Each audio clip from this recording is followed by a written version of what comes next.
मजबूरी इंसान से बहुत कुछ करवाती है जो असल में वो करना नहीं चाहता। कुछ ऐसा ही आलम बीएसपी का है। लोकसभा चुनाव में अकेले चुनाव लड़ने का दांव उल्टा पड़ गया। साथ ही बीच चुनाव में आकाश आनंद पर कार्रवाई करना भी मायावती के लिए महंगा ही साबित हुआ। अब नगीना से सांसद चुने गए चंद्रशेखर आजाद रावण के दलितों में बढ़ते कद से परेशान मायावती ने अपनी कथित गलती को ठीक करते हुए फिर से आकाश आनंद को अपना उत्तराधिकारी घोषित किया है। नमस्कार, मैं हूं संजीव चौहान। एक तरफ बीजेपी यूपी में अपनी हार के चलते मंथन में डूबी हुई है, तो दूसरी तरफ बहुजन समाज पार्टी अपना अस्तित्व बचाने की कोशिश कर रही है। लोकसभा चुनाव में बीएसपी का खाता तक नहीं खुल पाया, जिसकी फिक्र पार्टी के नेताओं को खाई जा रही है।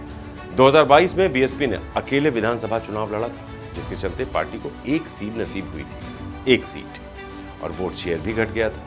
लेकिन 2019 के लोकसभा चुनाव में बीएसपी को 19.43% वोट मिले थे, जो 2024 में घटकर 9.35% रह गए। किसी भी पार्टी का वोट शेयर गिरना खतरे की घंटी की तरह होता है।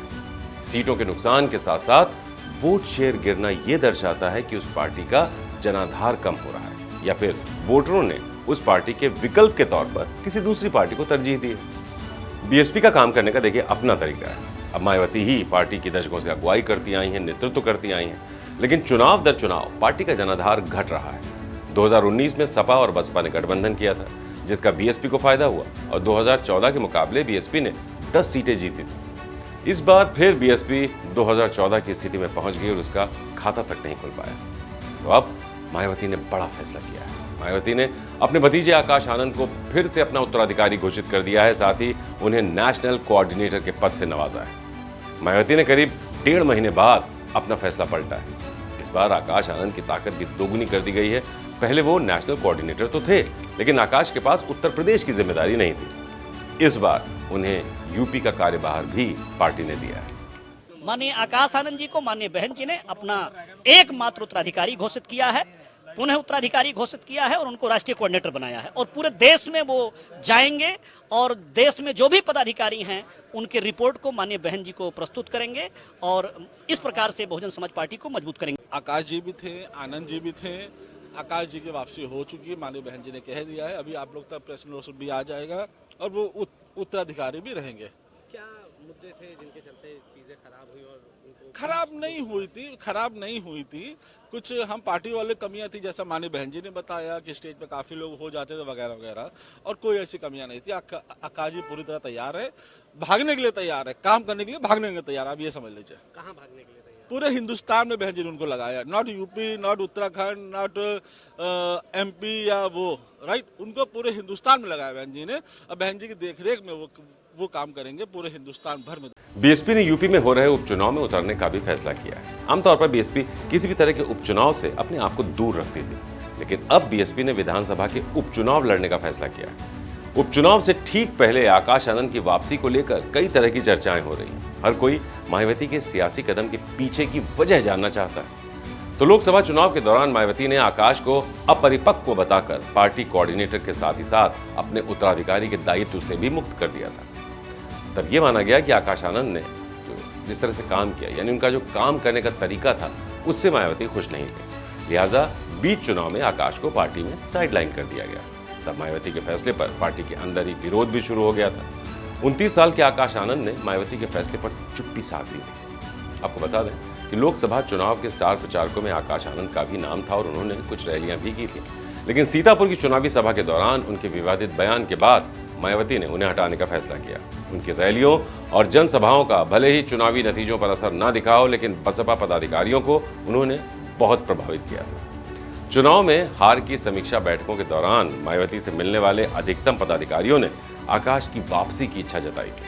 23 जून को पहली समीक्षा बैठक में आकाश को आशीर्वाद देते हुए मायावती ने कहा कि अब से हर मीटिंग, हर फैसले में आकाश सबसे अहम भूमिका निभाएंगे और पार्टी नेताओं को उन्हें सहयोग करना होगा। मायावती ने कहा कि बहुत लोगों ने चुनाव के दौरान आकाश आनंद की मीटिंग में अनुशासनहीनता बरती है, लेकिन अब पूरे अनुशासन के साथ मीटिंगों में आना होगा, अनुशासन का ख्याल रखना होगा। आने वाले उपचुनाव में भी पार्टी के अहम फैसलों में आकाश आनंद की अहम भूमिका होगी। उम्मीदवारों के चयन में भी उनकी भूमिका होगी। वहीं मायावती के इस फैसले के कई मायने भी निकाले जा रहे हैं। जानकार इसे नगीना से सांसद चुने गए चंद्रशेखर आजाद रावण से भी जोड़कर देख रहे हैं।